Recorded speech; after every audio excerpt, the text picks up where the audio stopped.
بسم الله الرحمن الرحيم.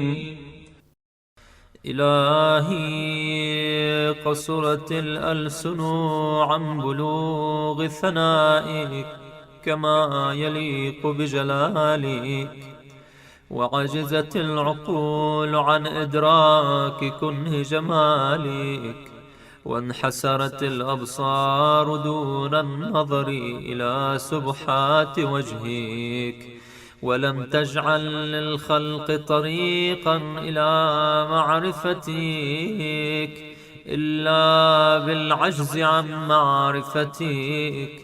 إلهي فاجعلنا من الذين ترسخت أشجار الشوق إليك في حدائق صدورهم، وأخذت لوعة محبتك بمجامع قلوبهم، فهم إلى أوكار الأفكار يأوون، وفي رياض القرب والمكاشفة يرتعون، ومن حياض المحبة بكأس الملاطفة يكرعون، وشرائع المصافات يردون. قد كشف الغطاء عن أبصارهم، وانجلت ظلمة الريب عن عقائدهم وضمائرهم، وانتفت مخالجة الشك عن قلوبهم وسرائرهم،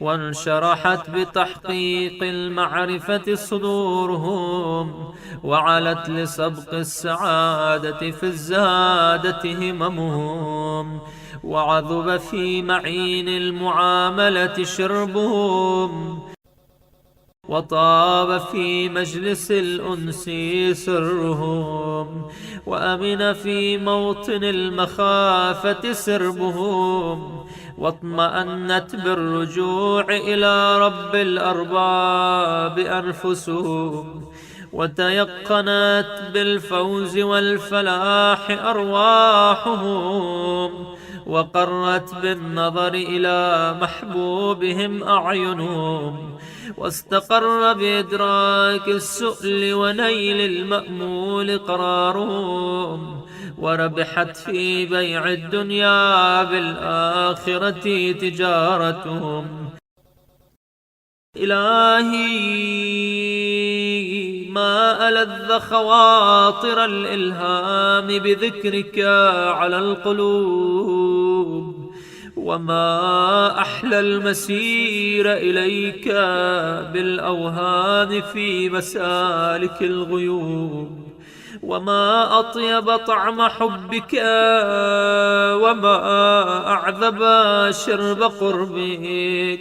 فأعذنا من طردك وإبعادك، واجعلنا من أخص عارفيك وأصلح عبادك وأصدق طائعيك وأخلص عبادك، يا عظيم يا جليل يا كريم يا منيل، برحمتك ومنك يا أرحم الراحمين.